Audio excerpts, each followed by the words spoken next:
नमस्कार। A hearty welcome to your own program दिशाएं। दर्शकों का यह सपना होगा कि आप कैमरे के सामने बैठें या रेडियो के माइक के सामने बैठें और कोई प्रोग्राम ऑर्गेनाइज करें, या आप में से बहुत से श्रोताओं का यह सपना होगा कि उनके लेख जो हैं वो न्यूज़पेपर्स या मैगजीन्स में छपें। तो लीजिए, इन सारी आपकी संभावनाओं को जो आप लेकर के चल रहे हैं, इन सभी संभावनाओं को लेकर के आज हम आपके सामने आए हैं जर्नलिज्म एंड मास कम्युनिकेशन के इस एपिसोड में। आज हमारे साथ स्टूडियो में अपने अपनी फील्ड में एक्सपर्ट्स यहाँ पर हमारे साथ उपस्थित हैं। मेरी दाईं ओर बैठी हैं मैडम वर्तिका नंदा, जो IIMC न्यू दिल्ली की एसोसिएट प्रोफेसर हैं टीवी जर्नलिज्म में। आप NDTV और जी और दूरदर्शन से भी जुड़ी हुई हैं। मेरे बाईं ओर बैठे हैं डॉक्टर संजीव भानावत, जो कि हेड ऑफ डिपार्टमेंट हैं mass journalism and mass communication, university of Rajasthan Jaipur के। दोस्तों, अपने इस कार्यक्रम को स्टार्ट करने से पहले हम पुनः आपको कुछ डूज एंड डोंट्स याद दिलाना चाहेंगे, जिससे कि यह प्रोग्राम आपका सार्थक हो सके। जर्नलिज्म एंड मास कम्युनिकेशन, क्या ये दोनों एक ही विषय को बताते हैं या अलग अलग विषय को बताते हैं? देखिए, बेसिकली ये दोनों चीज़ें एक दूसरे के साथ जुड़ी हुई हैं जी। आम इंसान में शुरू से ही एक इच्छा रही कि हम कम्युनिकेट अच्छे से करें, संवाद हमारा अच्छा हो। इसी संवाद का एक परिष्कृत रूप है जर्नलिज्म एंड मास कम्युनिकेशन। जब हम मास कम्युनिकेशन की बात करते हैं तो सीधे सादे सरल शब्दों में इसका मतलब है कि हम एक दूसरे से कम्युनिकेट कैसे करें, अपनी बात को समझा किस तरह से रहें। इसी कम्युनिकेशन का मास कॉम का हिस्सा है print journalism, TV journalism, radio या फिर इंटरनेट। ये अलग अलग रूप हैं, अलग अलग विधाएं हैं, लेकिन सभी की सभी एक दूसरे से जुड़ी हैं। और जर्नलिज्म इसका एक हिस्सा इस तरह से है कि जब हम कम्युनिकेट करते हैं तो उसमें हमारे विचारों को सामने लाने के लिए, समाज के आईने को सामने लाने के लिए जर्नलिज्म का हम सहारा लेते हैं। तो ये सभी विधाएं एक दूसरे के साथ जुड़ी हैं। डॉक्टर भानावत, इसमें जर्नलिज्म एंड मास कम्युनिकेशन के लिए जो इंस्टीट्यूट्स हैं, वो कौन कौन से इंस्टीट्यूट्स हैं और उनमें कौन कौन से कोर्सेज चल रहे हैं, इस पर कृपया आप प्रकाश डालें। दीपक जी, जो तो देश में बहुत सारे ऐसे विश्वविद्यालय हैं जिन्होंने पत्रकारिता और जनसंचार संबंधी पाठ्यक्रम प्रारंभ किए हैं। अगर हम राजस्थान से शुरू करें। हाँ, तो मैं राजस्थान से शुरुआत करते हुए बताना चाहूँ, स्नातक उपाधि अपनी पास कर लें, उसके बाद फिर इन पाठ्यक्रमों में प्रवेश ले सकते हैं। इसमें होता क्या है कि अगर आप रेगुलर कोर्स कोई करते हैं, उसमें प्रैक्टिकल ट्रेनिंग का आपके पास मौका तो रहता है, लेकिन सपोज आप कहीं नौकरी कर रहे हैं, आपके पास समय नहीं है और नौकरी के साथ साथ आप चाहते हैं आपके पास एक डिग्री हो, तब तो डिस्टेंस लर्निंग आपके लिए अच्छा है। मतलब नौकरी करते समय अगर आप डिस्टेंस लर्निंग प्रोग्राम को करते हैं तो वो ज्यादा अच्छा है। बिल्कुल, क्योंकि उसमें आपका एक नौकरी का एक्सपीरियंस भी आपका काउंट करता जाएगा और साथ ही डिग्री आपको मिल जाएगी। फोन पे हमारे कॉलर वेट कर रहे हैं। हेलो। हाँ जी। हाँ जी, बोलिए समय साहब। जी।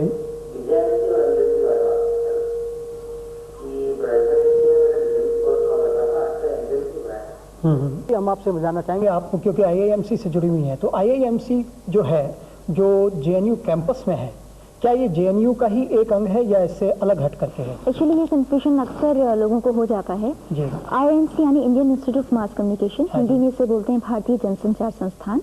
ये JNU कैंपस में है, लेकिन ये JNU का हिस्सा नहीं है। ये ministry of information and broadcasting, सूचना और प्रसारण मंत्रालय का एक ऑटोनॉमस बॉडी है। तो ये पूरी तरह से INB मिनिस्ट्री का एक हिस्सा इसे मान सकते हैं। और यहाँ पर हमारे यहाँ 9 महीने के कोर्सेज होते हैं। 4 तरह के कोर्स हैं। हिंदी जर्नलिज्म, जो कि हिंदी पत्रकारिता सिखाता है, प्रिंट पत्रकारिता। इंग्लिश जर्नलिज्म, जो अंग्रेजी पत्रकारिता सिखाता है।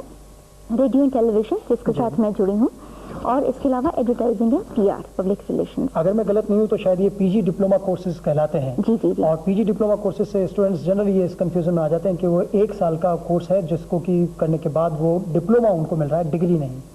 इस बारे में आप क्या कहना चाहेंगे? देखिए, ये वैसे PG डिप्लोमा कोर्स ही है। पोस्ट ग्रेजुएशन के बाद आप इसको करते हैं और आपको इसे BA के बाद आप कभी भी कर सकते हैं। आप ग्रेजुएशन के बाद कर सकते हैं या पोस्ट ग्रेजुएशन के बाद कर सकते हैं। इसमें मिनिमम क्वालिफिकेशन करीब 55% मार्क्स आपके होने चाहिए। आप इसमें अप्लाई कर दीजिए। रिटन एग्जाम होता है, पूरे देश में ये परीक्षा होती है। अभी बाद फॉर्म्स निकल जाते हैं, उसे अप्लाई करने के बाद रिटन एग्जाम, उसके बाद एक इंटरव्यू होता है जो टफ होता है इंटरव्यू। उसके बाद जो स्टूडेंट सिलेक्ट होते हैं इन चारों में जिसमें भी वो अप्लाई करते हैं वो जाते हैं, डिप्लोमा दिया जाता है। लेकिन इसमें एक चीज जो समझने वाली है, स्टूडेंट्स को लगता है कई बार कि डिप्लोमा क्योंकि हमें मिल रहा है शायद उसकी वैल्यू ना हो, तो ये मैं जरूर क्लियर करना चाहूंगी कि इसकी काफी वैल्यू है। पहली बात क्योंकि ये सरकारी संस्थान है, और दूसरा ये कि इंफ्रास्ट्रक्चर और इमेज इंस्टीट्यूट का बहुत अच्छा है। तो 9 महीने के कोर्स के लिए हम लोगों के पास एक अच्छा इंफ्रास्ट्रक्चर है, पूरी फैसिलिटीज हैं, और टेलीविजन, रेडियो, हर चीज की प्रॉपर जानकारी दी जाती है। मृतिका जी, इससे जुड़ा हुआ एक सवाल और पूछना चाहूंगा कि ये जो आपने बताया कि इसमें रिटन टेस्ट होता है, एंट्रेंस एग्जामिनेशन जो होता है, उसमें क्या क्या पूछा जाता है, उसमें किस तरह से स्टूडेंट्स अपने आप को प्रिपेयर करें उसको करने के लिए, टेकअप करने के लिए? इसमें होता यह है कि पहली बात तो पॉलिटिकल साइंस का, पॉलिटिक्स क्या है उसकी एक अच्छी जानकारी हो। इसके अलावा ये जानकारी हो कि अभी करंट अफेयर्स क्या हैं, किस तरह के बदलाव टेलीविजन में हो रहे हैं। मैं बेसिकली टेलीविजन की बात कर रही हूँ, या पत्रकारिता में भी अगर आप अप्लाई कर रहे हैं तो ये एक समझ हो। उसके अलावा अच्छा लिखने की पकड़ हो, कलम पर पकड़ हो, क्योंकि एग्जाम में सिर्फ ऑब्जेक्टिव टाइप क्वेश्चंस नहीं होते, थोड़ा बहुत डिस्क्रिप्टिव भी रहता है। भाषा पे अच्छी पकड़ का होना जरूरी है। और अगर रिटन में जो स्टूडेंट्स पास कर जाते हैं, इंटरव्यू के समय कई बातें काम आती हैं। दोबारा से एक तो मैं बात कहूंगी कि भाषा पे पकड़, उसके अलावा बॉडी लैंग्वेज, कॉन्फिडेंस, आसपास के विषयों की समझ, नेशनल इंटरनेशनल विषयों की समझ जरूरी है। कॉलर हमारे वेट कर रहे हैं, हम आपके पास पुनः इसी चर्चा को लेकर के आ जाएंगे। हर जगह 50% माना जाता है। अगर हम देखें तो 50% तो माना होना ही चाहिए। कहीं 55 भी हो सकता है, लेकिन 50 तो रहेगा। 50 रहेगा। और उसके अलावा विषय कोई भी रहे, क्योंकि हम देखते हैं अक्सर स्टूडेंट्स बड़े कंफ्यूज रहते हैं कि हमारे पास जर्नलिज्म था ही नहीं बीए में, तो हम कैसे अप्लाई करें। तो अगर आपके पास हिस्ट्री, म्यूजिक कुछ भी है, पर अगर परसेंटेज कम से कम 50% है, फिर आप अप्लाई कर सकते हैं। मानो सिर्फ जर्नलिज्म पर हो। लेकिन आप अनुराग जी एक काम और कर सकते हैं, जो आपकी दुविधा में समझ रही हूँ कि परसेंटेज की समस्या से कैसे निदान पाया जाए। एक तरीका जो आप कर सकते हैं कि वेबसाइट्स अगर आप सर्च करें इन्हीं दिनों, क्योंकि कई बार होता क्या है कि चेंज हो जाते हैं सिस्टम में, अभी 55% है, कल 50% भी हो सकता है। तो ये राइट टाइम है कि आप जिन यूनिवर्सिटीज में इंटरेस्टेड हैं उनकी वेबसाइट्स में जाकर वहाँ का एलिजिबिलिटी देख लें, उससे आपको फायदा होगा। उसके अलावा कुछ निजी संस्थान भी हैं जो कि इस तरह के कोर्सेज करते हैं, लेकिन वो उन कोर्सेज को करने से पहले आप 2 बातें चेक कर लीजिए। एक तो उनका फैकल्टी क्या है, उन्हें पढ़ाने वाले लोग कौन से हैं, और दूसरा उसका क्रेडिबिलिटी कितना है। अगर उन दोनों से संतुष्ट हो तो वैसे कोर्सेज भी आप कर सकते हैं। उनमें कहाँ आप देखते हैं कि उनमें क्या क्या डिफरेंशिएशंस जो है वो होने चाहिए उनकी कलाओं को लेकर के? बेसिकली टेलीविजन में, खास तौर पर प्राइवेट न्यूज चैनल्स में अब एंकर के लिए अलग से पोस्ट बहुत कम निकलता है। नॉर्मली अब एंकरिंग उन्हें ही दी जाती है जो कई सालों से रिपोर्टिंग में है, और एन वक्त पर जब आपका टेलीप्रॉम्प्टर भी काम नहीं कर रहा हो, आप इमीडिएटली न्यूज को पिक कर सकें। तो उसके लिए जरूरी होता है कि पत्रकारिता का यानी रिपोर्टिंग का एक स्किल हो। जहाँ तक टीवी और रेडियो दोनों की एंकरिंग का फर्क है, टीवी में बहुत सारी वो चीज़ें भी डिपेंड करती हैं, इम्पॉर्टेंट हैं, जो कि रेडियो में नहीं है। जैसे रेडियो में आपकी आवाज़ का अच्छा होना, डिक्शन अच्छा होना, बोलने का तरीका, पॉजेस का अच्छा होना बहुत बहुत इम्पॉर्टेंट है, क्योंकि उस वक्त आप टीवी पर, रेडियो में दिखाई नहीं दे रहे।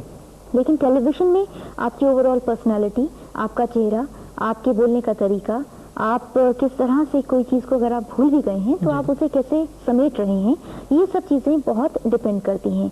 यहाँ स्पॉन्टेनिटी का बहुत इंपॉर्टेंस है, आपके वॉइस का, डिक्शन का, और इसके अलावा ओवरऑल अपीयरेंस, आपको हर वक्त दर्शक अपने सामने देख रहा है, तो उन चीज़ों की काफ़ी इंपॉर्टेंस है।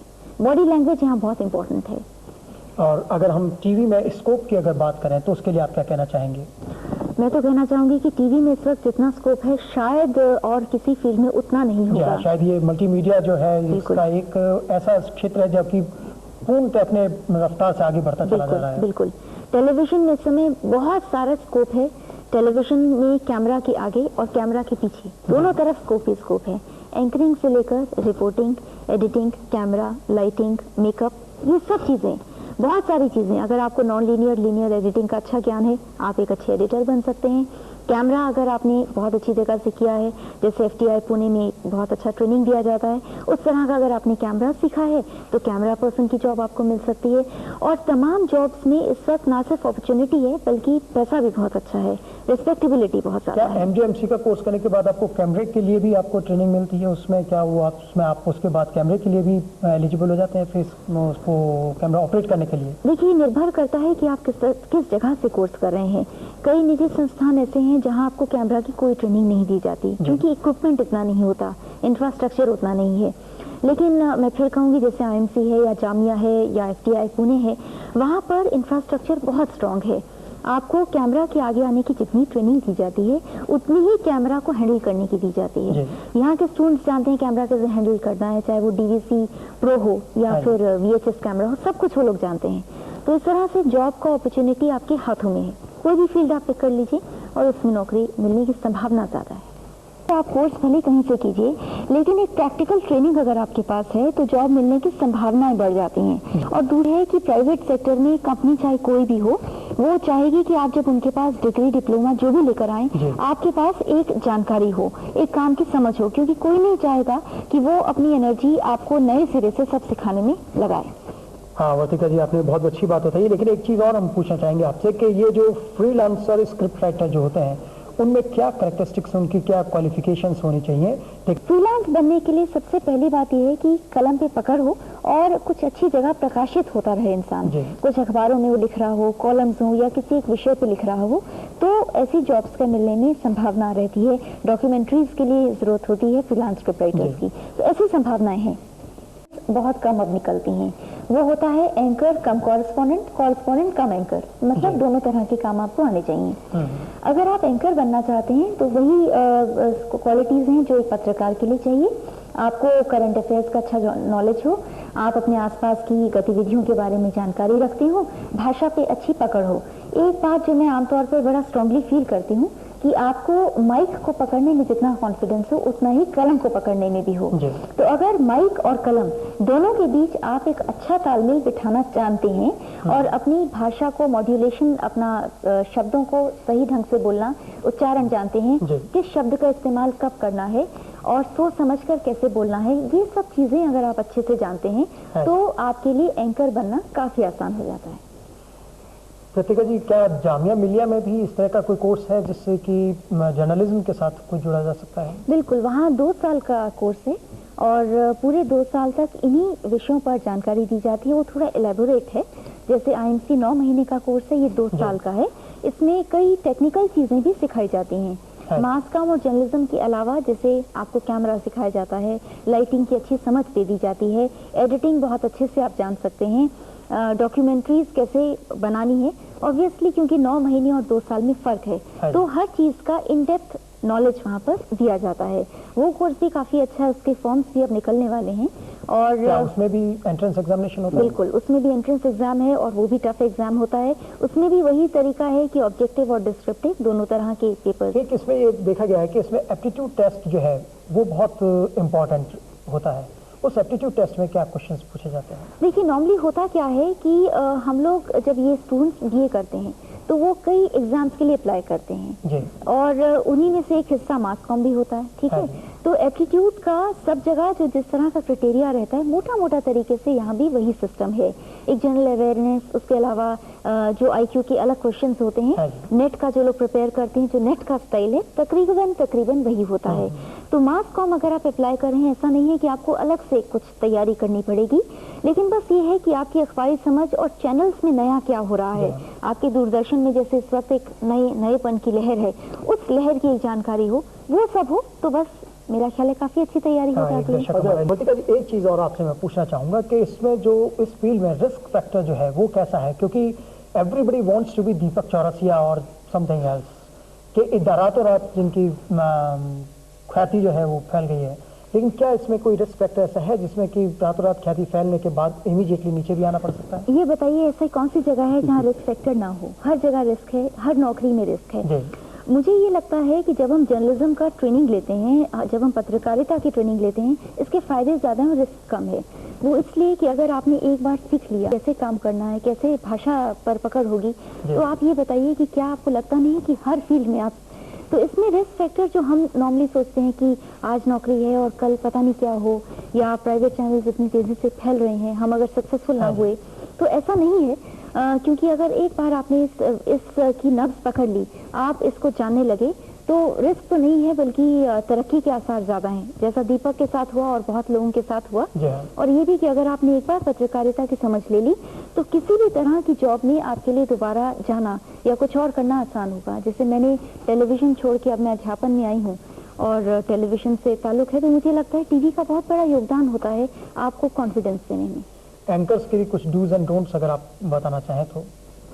मुझे जो सबसे इम्पोर्टेंट बात बोलनी है कि एंकरिंग अब सिर्फ एक ब्यूटी क्वीन का काम नहीं है।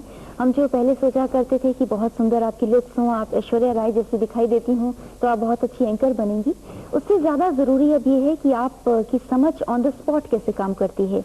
मान लीजिए आप न्यूज़ रूम में हैं और अचानक कोई घटना हो गई, आप जो खबर अपनी टेलीप्रॉम्प्टर से पढ़ रहे हैं, बीच में ही आपको एक ब्रेकिंग न्यूज़ मिल गया, और अगर आपको यही पता नहीं है कि गुजरात में अगर भूकंप आया है, तो जिस जगह में भूकंप आया है या जो सबसे ज्यादा अफेक्टेड है वो गुजरात में है या नहीं है, तो आपकी खूबसूरत आप कितने भी रहें, आपकी अगर समझ नहीं है तो आप उसमें टिक नहीं पाएंगे। तो अगर आप एंकर बनना चाहते हैं तो डूज यही है, डेली अखबार पढ़िए, ऊंचा ऊंचा अखबार को पढ़कर अनाउंस करने की कोशिश कीजिए, एक एक शब्द को समझिए, प्रोनाउंसिएशन बहुत इम्पोर्टेंट है। बड़े लोगों के नाम कैसे आपने वीआईपीज जो हैं उनके नाम खास तौर पर प्रैक्टिस कर लीजिए, और अपनी बात को कम शब्दों में कम समय में कैसे कहें, क्योंकि टेलीविजन एक ऐसा माध्यम है जहां आपको कम से कम शब्दों में बाइट्स देनी है, कम से कम शब्दों में अपनी बात को एक्सप्लेन करना है। दोस्तों, घड़ी की सुइयां हमें कह रही हैं कि हम इस प्रोग्राम को यहीं पे खत्म करें, तो अगले हफ्ते इसी समय इसी जगह आपसे पुनः मुलाकात होगी। तब तक के लिए नमस्कार। और भानवत साहब और मैडम वर्तिका, आप यहाँ पर आए, अपना समय दिया, आज के लिए बहुत बहुत धन्यवाद।